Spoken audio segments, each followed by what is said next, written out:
부활하시고 성령님을 보내셔가지고 성령님으로 말미암아 하나님의 사랑을 우리 마음 가운데 부으시는 분이시죠. 로마서 5장 5절 볼까요? 소망이 우리를 부끄럽게 하지 아니함은 우리에게 주신 성령으로 말미암아 하나님의 사랑이 우리 마음에 부은 바 됨이니. 예. 그 하나님의 사랑이 우리 마음에 부은 바 되셨어요. 그 우리는 온전한 사랑을 알아요. 그래서 주님이 이 마태복음 5장 44절에서 46절도 볼까요? 나는 너희에게 이르노니 너희 원수를 사랑하며 너희를 핍박하는 자를 위하여 기도하라. 이같이 한즉 하늘에 계신 너희 아버지의 아들이 되리니 이는 하나님이 그 해를 악인과 선인에게 비추게 하시며 비를 의로운 자와 불의한 자에게 내리우시니라. 너희가 너희를 사랑하는 자를 사랑하면 무슨 상이 있으리요? 세리도 이같이 아니하느냐. 네. 그러니까 이 유대인들에게서 이웃 사랑이라고 하는 거는 자기들이 사랑하는 사람들에게 국한되어 있었어요. 그러니까 온전한 사랑이 뭔지를 모르는 거예요. 근데 주님은 원수 사랑하고 이방인도 사랑을 하는 거죠. 악인과 선인에게 골고루 나눠주시는 그 하나님의 사랑에 대해서 얘기를 하셨잖아요. 그리고 그들을 위해서도 돌아가셨잖아요. 그러니까 유대인들은 이방인들을 어떻게 생각하냐면 개라고 생각을 했어요. 개.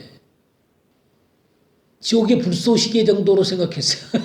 이게 이방인을 생각할 때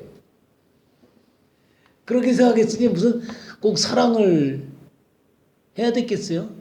이게 거룩한 하나님의 백성이 아니라 개 같고 지옥의 불쏘시개 정도로 보일 수밖에 없는 그런 게 이방인이었다고요. 근데 예수님의 이웃사랑이라는 게 뭐예요? 예? 우리가 지난번에 남 얘기했었죠? 남.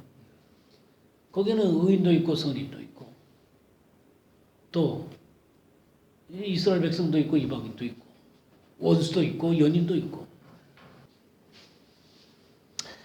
그러니까 구약의 이웃사랑이라는 게 있고 십계명이 있지만 이스라엘 백성들은 이 사랑의 진정한 의미를 다 이해할 수가 없었어요.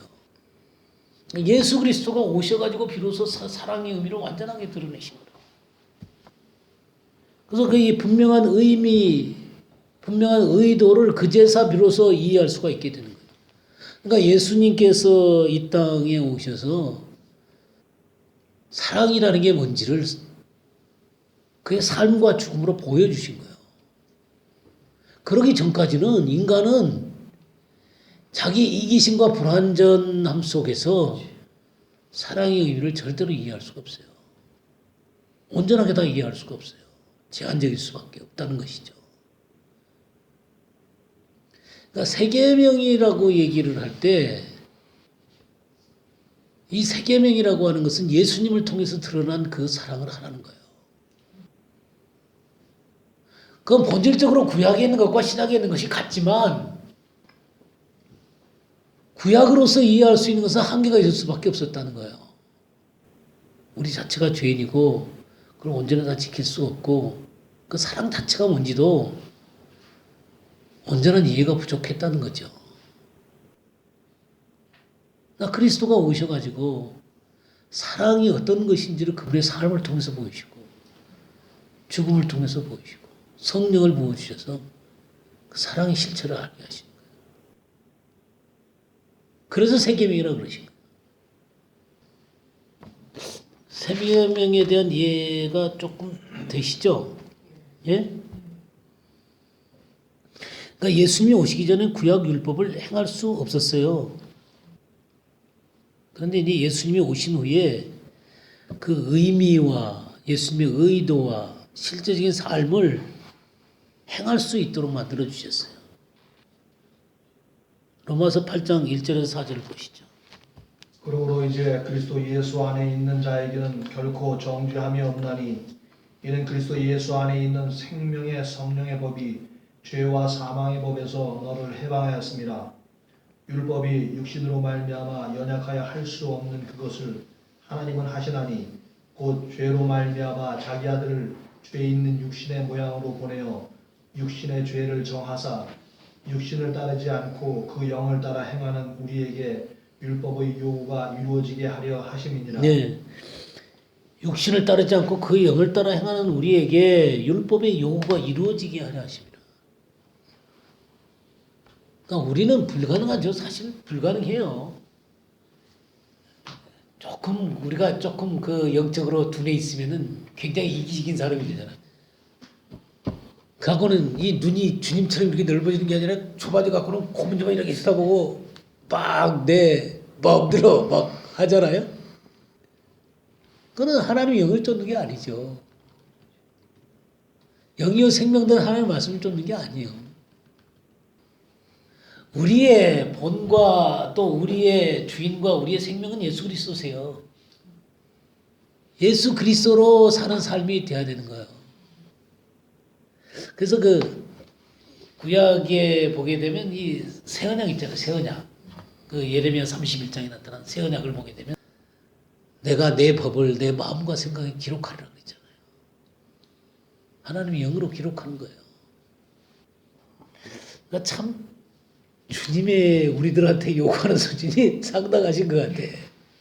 주님 자신의 수준이시니 이게 인간으로서는 불가능한 얘기죠. 그러니까 우리가 하늘의 영을 힘입지 않고서는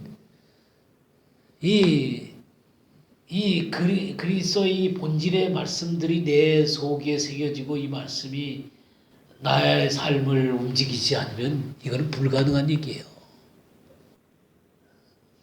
그렇지만 우리들의 참된 모범은 주님이시잖아요. 그리고 우리의 참 생명은 주님이시죠. 우리 안에 생명의 성령의 법이 있습니까? 네, 생명의 성령의 법이 있죠. 자, 그럼 우리 조금 더 나가서요. 사랑의 십계명의 핵심은 십자가예요. 십계명과 십자가. 이게 참, 이 십계명의 핵심은 십자가예요. 십계명이 주님의 세 계명과 같잖아요. 주님의 세 계명의 핵심은 십자가예요. 그러니까 세 계명의 핵심은 사랑이죠. 예? 세 계명의 핵심은 사랑이에요. 네. 서로 사랑을 하는 거죠. 서로 사랑을 하는 거죠. 근데 이 세 계명을 지키는 원리가 있어요. 예? 예, 그러니까 내가 너희를 사랑한 것처럼 내가 너희를 사랑한 것처럼 사랑을 하는 거예요. 그러니까 세 계명의 핵심은 서로 사랑을 하는 거잖아요. 사랑이에요. 근데 이 세 계명을 지키는 원리는 뭐냐면 내가 너희를 사랑한 것 같이 너희도 사랑하라. 예수님이 어떻게 사랑하셨어요? 우리 요한복음 3장 14절에서 16절은 무엇이죠? 모세가 광야에서 뱀을 든 것 같이 인자도 들려야 하리니 이는 그를 믿는 자마다 영생을 얻게 하려 하십니다. 하나님이 세상을 이처럼 사랑하사 독생자를 주셨으니 이는 그를 믿는 자마다 멸망하지 않고 영생을 얻게 하려 하십니다. 네, 15절에도 영생을 얻는다는 말이 나오고 믿는 자는 영생을 얻는다는 말이 나오고 16절에도 그를 믿는 자마다 멸망하지 않고 영생을 얻는다 그랬죠? 근데 하나님이 세상을 이처럼 사랑해서 독생자를 주셨다. 이 독생자를 주셨다는 게 뭐냐면 14절에 모세가 광야에서 뱀을 든 것 같이 인자도 들려야 하리라. 그건 무슨 말이에요? 네, 십자가에서 들려야 된다는 거예요. 이 이스라엘 백성들이 불평하고 막 그러니까 불뱀이 와서 전부 다 물었잖아요. 그러니까 다들 죽어나가고 막 그러니까 모세가 하나님 앞에 기도하니까 노뱀을 달라 그러잖아요. 장대에 이렇게 타니까 그걸 쳐다보면 다 살았단 말이죠. 그런 것처럼 예수님이 십자가에서 노시란 건 저주를 상징하는 거거든요.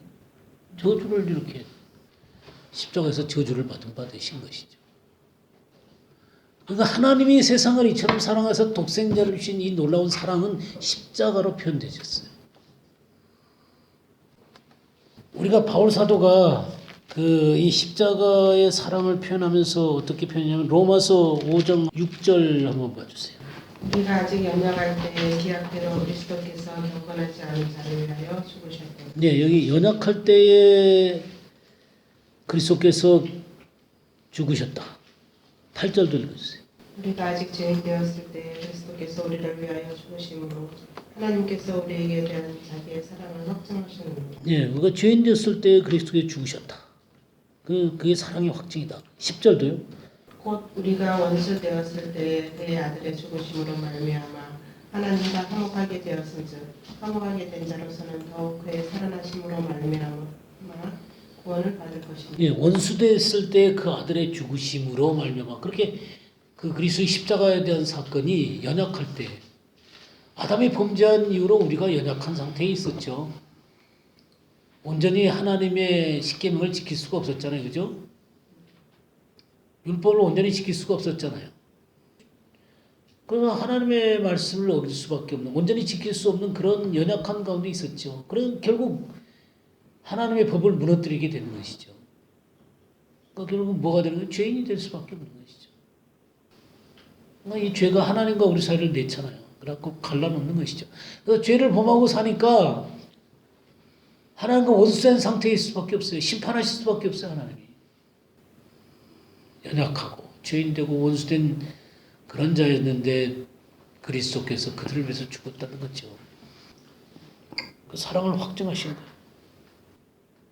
그러니까 주님의 이 사랑이라고 하는 것은 이론이 아니라 자기의 목숨을 내주신 사랑이었다는 거예요.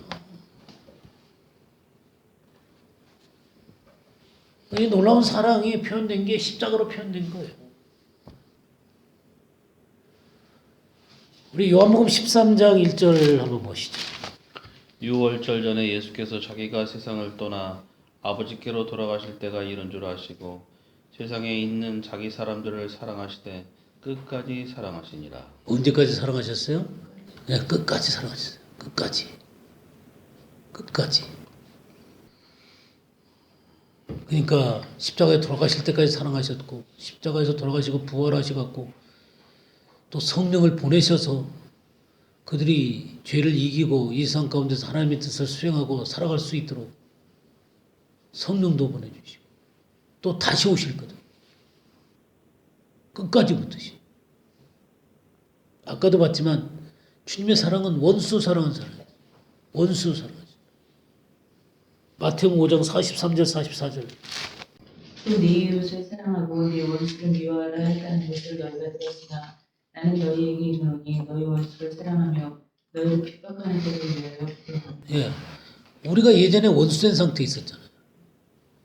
우리가 원수된 상태에 있었는데 주님 원수도 사랑하라 그랬죠. 그러니까 우리가 원수된 건 잊어버리고 원수는 미워해. 우리 자신이 원수된 상태에 있었잖아요. 그러니까 내가 좋아하는 사람만 좋아해.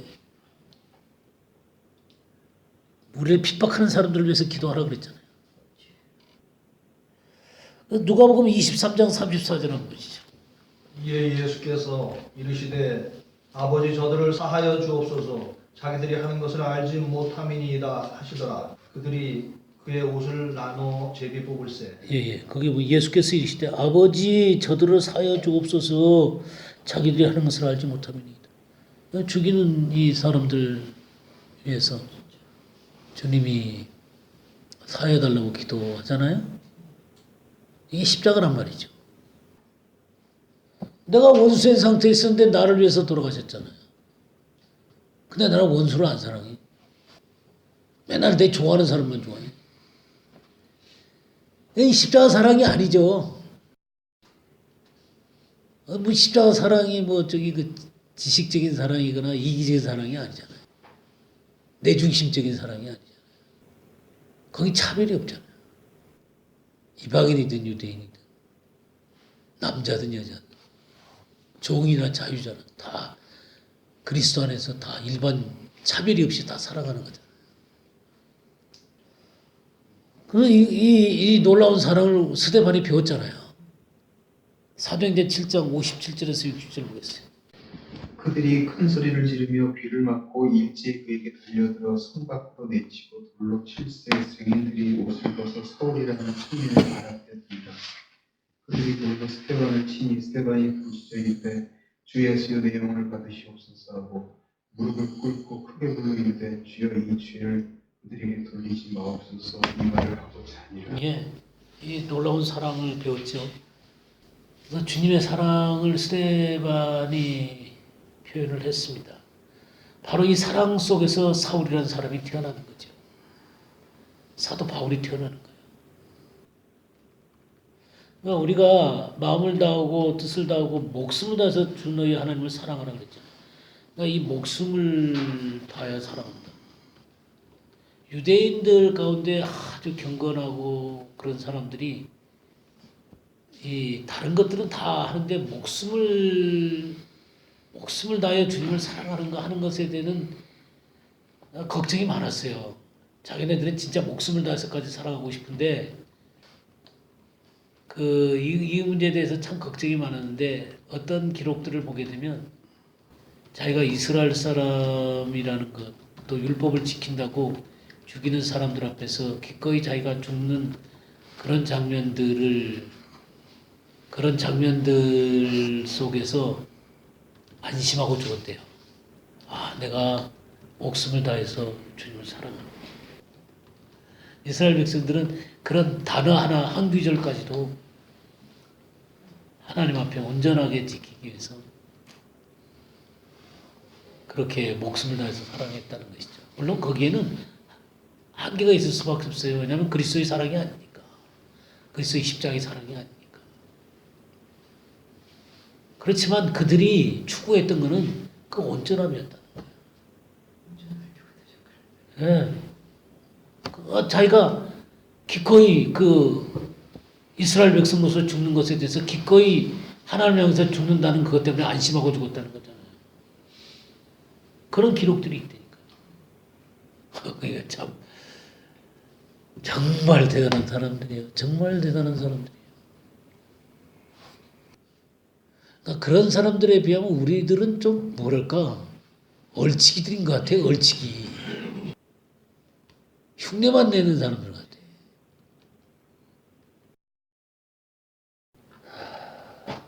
그 깊이, 그 경건함, 참 그들은 대단했던 사람들인 것 같아요. 참 그리스도가 없어서 참 우리는 그리스도의 은혜 때문에 정말 하나님의 놀라운 사랑을 합니다만은 그러나 주님을 쫓으려고 했던 그 진지함에 있어서는 정말 흉내도 우리는 못 내는 것 같아요. 주님도 테텔레스타이라 그러셨죠. 십자가에서 테텔레스타이. 그게 뭐예요? 다 이뤘다. 다 이뤘다. 그러니까 주님은 십자가의 사랑으로 다 이루셨어요. 그러니까 마지막 그 내원을 부탁하는 그 시간까지 다 이루셨어요. 참된 주님의 제자는 십자가를 지고 주님을 따르는 사람들이에요. 마가복음 8장 34, 35절. 우리와 제자들을 불러 이르시되 누구든지 나를 따라오려거든 자기를 부인하고 자기 십자가를 지고 나를 따를 것이니라. 누구든지 자기 목숨을 구원하고자 하면 잃을 것이요 누구든지 나와 복음을 위하여 자기 목숨을 잃으면 구원하리라. 여기 주님의 참된 제자는 자기를 부인하고 날마다 자기 십자가를 지고 주님을 따르는 사람들입니다. 목숨이라는 건 소울이잖아, 소울. 혼을 버리는 사람들이에요. 자기의 감정, 자기의 의지, 자기 나름의 어떤 지식, 이 모든 것들을 내려놓는 사람들이죠. 그러니까 자아에 충실한 삶을 버리는 거예요. 요한복음 15장 12절에서 15절 보겠어요. 내 계명은 곧 내가 너희를 사랑한 것 같이 너희도 서로 사랑하라 하는 이것입니다. 사람이 친구를 위하여 자기 목숨을 버리면 이보다 더 큰 사랑이 없나니 너희는 내가 명하는 대로 행하면 곧 나의 친구라. 이제부터는 너희를 종이라 하지 아니하리니 종은 주인이 하는 것을 알지 못함이라. 너희를 친구라 하였노니 내가 내 아버지께 들은 것을 다 너희에게 알게 하였습니다. 예. 주님이 내 계명은 내가 너희를 사랑할 같이 너희도 서로 사랑을 하는 것이구나. 이것이 세 계명이었고 이게 10계명과 같은 것이었잖아요. 그죠? 그리고 이 사랑의 표현 가운데 가장 큰 것이 뭐라 그랬어요? 친구를 위하여 자기 목숨을 버리면 이보다 더 큰 사랑이 없다. 그 십자가의 사랑을 통해서 주님이 사랑을 나타내 주셨습니다. 그래서 내가 명하는 대로 행하면 곧 나의 친구라. 진정한 십자가의 사랑은 계명을 지키는 것입니다. 그게 십자가고 그것이 자기를 부인하는 것입니다. 그게 너희를 종이라 하지 아니하리니 종은 주인이 하는 것을 알지 못합니다. 너희를 친구로 하였노니 내가 아버지께 들은 것을 다 너희에게 알게 하였습니다. 주님의 계명을 다 알게 해주셨잖아요. 그걸